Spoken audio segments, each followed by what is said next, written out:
first 3 to 5 seconds of meeting you, in case you don't have kids, everyone you care about dies like pigs in hell.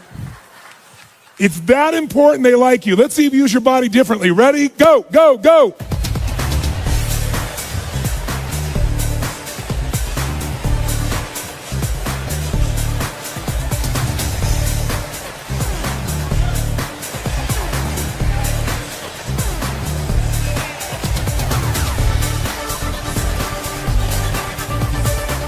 All right, did that feel better, yes or no?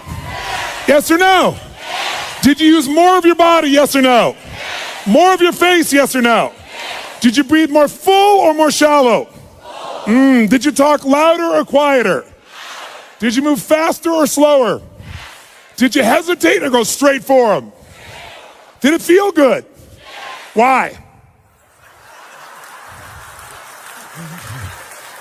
Because emotion is created by motion.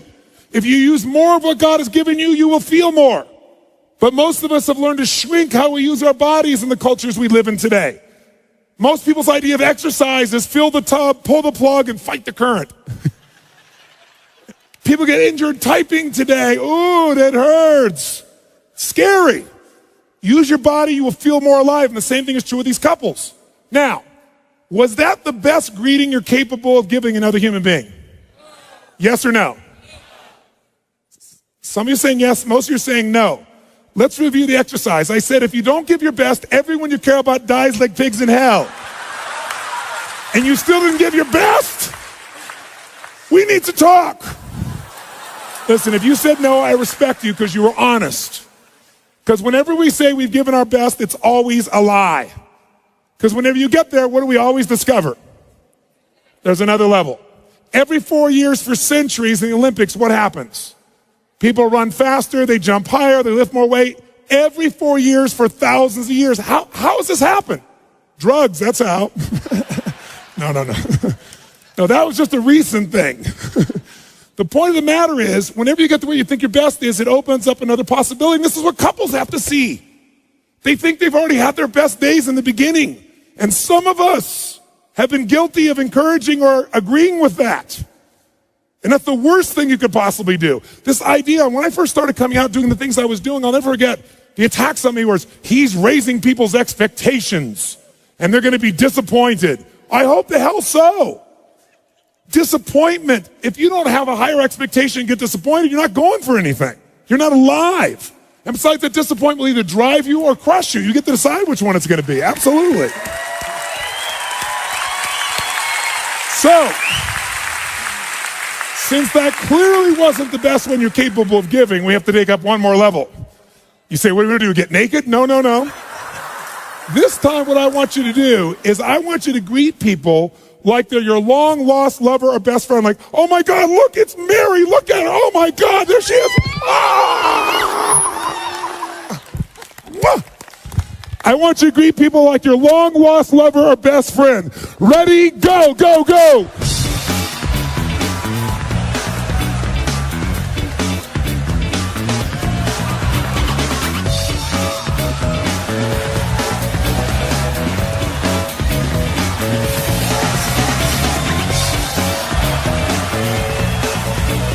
Did that feel better, yes or no?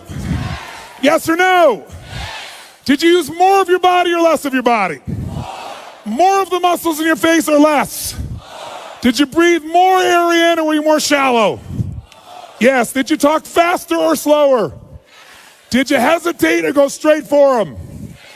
Did you talk louder or quieter? Did you touch them? Oh yeah. Did it feel good? Why? Because I told you to. Very good, sir. Thank you very much. Because emotion is created by... That's right. Now, most people get in a relationship because they're after some emotion, not another job. True or false? And for most people, it becomes a job. And then many people encourage them to stay with the job, which is a nice thing. But wouldn't it be nicer to have them enjoy the job and not have it feel like a job? And the only way to do that is we've got to rejuvenate the individual. There's nothing worse, nothing on earth, than two emotionally unfit people put together. Because what is a relationship's purpose? Why do we get in relationships? Someone tell me. To grow, to experience love, to be happy, to learn deep spiritual lessons, to have someone to be to. Thank you, sir. Very good. Someone to be to. Now, here's what's interesting. Everything you would say to me, whatever you're going to say to me about why we get in a relationship, underneath it, even if you say, so we can make a difference in the world together. But why do you want to make a difference? Because it's going to make you feel something. There's only one reason we get in a relationship: to magnify human emotion. That's it. That's God's gift. How many of you, when you're excited about something, first thing you think about is who you want to tell or share it with? How many of you have relate to this in some way? Say, I. So some people use a friend, but the intimate relationship, if it's not only safe, but there's real love and passion there, there's no greater place. If there's trust, if there's respect, there's no greater place for this. But the challenge, of course, is most people don't have it at that level. And one of the reasons, again, is there's not that emotional fitness. Here's what you got to know. People feel they find their center of gravity and then they blame their partner. And here's what I mean by this. When 911 happened, I'll never forget, I had this experience. I was in Hawaii. I was doing a program there for a couple thousand people from 45 countries. We were translating 4 languages simultaneously. It was a 10-day program I used to do that was full tilt from 8 in the morning to midnight. I mean, you had people from all over the world, real leaders. And I just said, living. When do people really begin to live? When they face death. If they face death and they look it in the eye and decide to live, they really start to live. And I said, what would your life be like if in the next 10 days you knew you couldn't get off this island and these are the last 10 days of your life? What would you do different? Who would you call? What would you say? What truth would you tell? What feelings would you share? And I went on with us for like 15 minutes. That night, 911 happened. At 3 o'clock in the morning, they called me to tell me the buildings had just dropped. And we had 200 people from New York there, because I have a lot of people in the financial district that are my clients. And there were at least 45 people we knew immediately that had lost their entire company, all their friends, family, their husbands, their wives, instantaneously. 3 o'clock in the morning, you go outside, and it was pandemonium, because you got people from all these cultures. Every religion was represented in the room. And so outside, there were people that were crying uncontrollably because they knew the end times were here. There were people out there that were fighting because some people were celebrating. I mean, it was brutal. No one thought I'd get everybody in the room. I got them in the room, and I said, today is about emotional mastery. That was the scheduled portion of that day it was supposed to be. I said, and this is the real test. And so we brought people together, and I got people to express to me and tell each other, at the moment that 911 happened, what did they focus on? Because these are 3 decisions that shape your life. Number 1, what are you going to focus on? Right now while I'm talking, you're making a decision what to focus on, and it's what shapes your life. It shapes every relationship. It shapes your entire destiny. Are you focused on what this is going to mean to your life? Are you focusing on who the hell is he to tell me that? Are you focusing on the smell of your neighbor after that jumping up and down? Whatever you focus on, you feel, don't you? Even if it's not true, you feel it. So focus is the first decision we make. Second decision is, what does this mean? Is this the end or the beginning? If you think it's the end in a relationship, you're going to behave very differently than if you think it's the beginning. Is God punishing me with this? Is God teasing me? Is God challenging me? Is this God's reward? One shift in meaning instantaneously changes your emotion, and your emotion is your life. And then the third decision we make every moment is, what are we going to do? Pull back, go forward, give up, sit down, stand up, make it happen. So I ask people, what'd you focus on? What did it mean? What'd you decide to do? And people stand and share this. And afterwards, one woman raised her hand, and she was from New York, and she said, you know, last night after your talk, she said, my boyfriend had asked me to marry him. And I told him no, because my previous fiance had been murdered and killed, kidnapped and killed. And she said, I'm not over that. And he said, well, you go to that stupid seminar, then it's over between us. And she said, then fine, it's over. And she said, then when you said that first night, I got chills. So I called him last night at midnight to leave a message to tell him how much I love him, that I want to marry him. And she said, he called me back at 3 o'clock this morning. She said, but I didn't get the message, but I have it here. And he was at the top of the World Trade Centers where he worked. And she actually has his voice. She was on Larry King later on sharing this. And he plays this thing on, and he says, honey, I can't tell you what it means to me to get your message and to know that you love me. You can't imagine how much I treasure it. And he said, unfortunately, I have bad news. He said, I don't know what's happened, but the whole building's on fire. And he said, I'm not going to get out. And he said, so I just want you to know, he said, that I love you so much and that you've touched my heart and my soul so much. And if there's only one thing I could say to you is, you must be asking why God would do this to you twice with two different men. He said, I don't know, but maybe it's a lesson, honey, that whatever you do every day of your life, love and don't ever hold it back again. Don't hold back love. Don't hold back anything. Love every day you've got. I love you. And he hung up. Everyone in the room is crying uncontrollably. And then the first man who stands up is a man from Pakistan. He says, I just want to say I'd like to hold your hand and say that I feel sorry for you and cry with you, but frankly, I'm from Pakistan. I'm a Muslim. This is retribution. It was like a war broke out in the room. And so I brought him on stage, and I brought a man on stage who was an Israeli man who truly was, to say the least, more than upset with this man. He has family in the occupied territories. He worked in the Twin Towers, so if he'd been there that day, he'd been dead if he wasn't at the seminar. And we merged these people.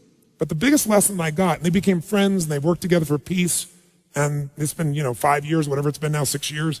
The bottom line, though, is this. I noticed something that day. Angry people got angry. Sad people got sad. Worried people worried. Loving people loved. This one woman was so pissed off, so I went around and asked her about things. She wasn't from America. She knows no one in New York City. This didn't affect her in any way, and yet she was raging about this thing. I said, you just get pissed off all the time. You use rage all the time. And she kind of smiled and goes, well, it's kind of like jet fuel. I brought up this woman who worked in the hospitals in New York, and she was guilty that she wasn't there to help people. But as you dig underneath, she always finds a way to be guilty. Here's my point. People, how many of you know somebody who always finds a way to be pissed off no matter what happens? How many know somebody like this? Say, I. And how many of you know somebody that isn't funny, but they think they are? And they laugh so hard at their own jokes that you find yourself laughing too. How many got somebody like this? Say, I. Who do you want to be with? Not hard to figure out, is it? Emotions are a habit. And when we go to relationship, all we do is magnify them. And then we find reasons to back them up. Those people use 911, as horrible as it was. I said to them, all of them, you could be feeling this sad, you're going to feel this sad, as horrible as it is that 3,000 people died. Guess what? 4,000 people die of cancer and heart disease every day in this country. And they're men, women, children, aunts, uncles, mothers, and you're not sitting around crying about them every day. Why are you so selective in your compassion? Because what we did is focus on it, and then people use that to produce an emotion. That's what people do in a relationship. You want to change a relationship? Change the primary emotion that person lives in. You want to do that? Retrain their body is one way. Only one. I'm going to give you a couple, but that's one. And the best way to do that is only if you can done it to yourself. So let's take this up one notch. Shake your body out. And notice if you sat down already, that ought to give you a clue that energy may not be at the high top of your list. Okay? It's like, oh my God, let me sit down and get comfortable. I'm not being critical of you, but just notice if you went for the path of least resistance, that's not signing up real well for your ability to transfer that to somebody else. So, but it's a new muscle, so let's use it. Let's do this. How many of you'd like to have more joy, more excitement, more passion, more ecstasy in your life right now? Raise your hand, say I. And if you really want it, you got to do it. Because emotions don't just hit you, they are triggered, and you can trigger them through motion. So here's what we're going to do. Shake your body out, and in a second here, we are going to shake this building with our energy. What I mean by that is, we are going to celebrate for no good reason. And here's why I say that. You don't need a reason to feel good. Why do you have to justify feeling good? And if you think that's weird, think about this. Most people don't need a reason to feel bad. Isn't it true? How you feeling? Like crap. How come? Woke up. And people go, I understand. But if you say to somebody, how's it going? I feel so good. How come you feel good? I don't know. I just feel good. Take that guy to the funny farm. Isn't it sick that we live in a culture that if somebody's happy, we want to know why. But if they're sad, we understand. That's where it is. So we got to change that pattern. So here's what you're going to do. Most people in our culture never celebrate anymore. And a relationship without celebration is a dead relationship. It's dead. Celebration is a secret to joy. Joy in a relationship is the basis of anything. That's where love can grow. So one of the things we got to do is learn to celebrate. Now, when do people in our culture celebrate? Like go crazy like a little kid and it's socially acceptable. When? When you graduate from school. Yeah, I did it.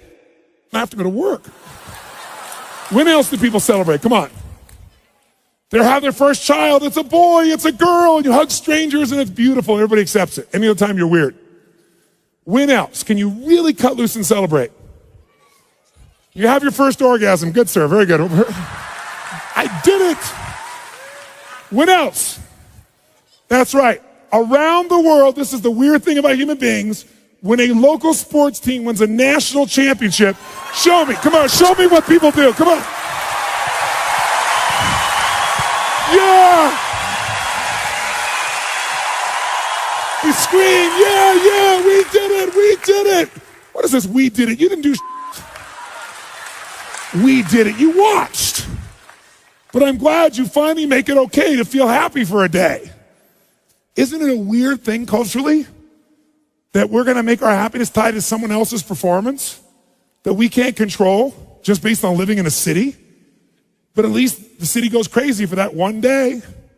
See, you don't need an excuse to feel good. How many got more than enough reasons to be happy and grateful for your life, for your health, for people you love? Say I. So all you gotta do is retrain your body to celebrate instead of training yourself to fit in. How many of you have ever lowered your happiness or your joy or your energy because someone else wasn't feeling as good and you didn't want to offend them? And does it make them feel better? Your playing small does not make them big. All it does is lower the standard, and most of us have learned to do that. So if you're gonna lead, you gotta step out of it. So let's do this. We are gonna celebrate just to get that energy in our body. On a scale from 0 to 10, where 0 is dead, 10 is unstoppable intensity, go to 20. Now to do that, in case you haven't celebrated in many years, I'll remind you. First key to celebration is your feet must come off the ground. None of this, I know it looks cool, but when you actually rise up like this and you extend, you open your diaphragm, which changes your biochemistry instantly. It doesn't happen when you do this. Second key is you must use your voice. How many of you and your kid used to make all kinds of weird noises? Come on. Make some crazy sounds out loud. Come on.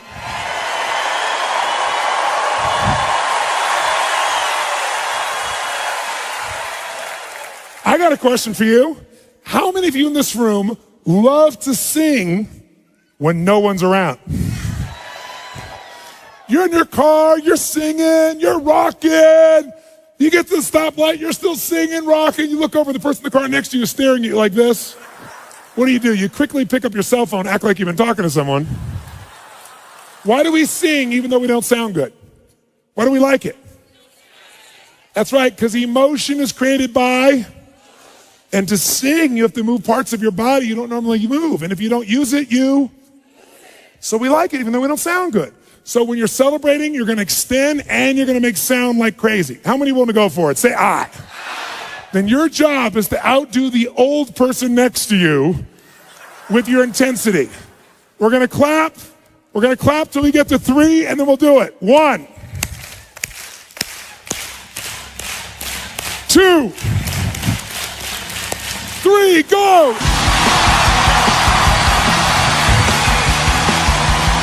That's it! Come on! Come on! Use your voice! Get a high five from the people around you. Grab a seat. If you feel better than before, make a fist and say yes.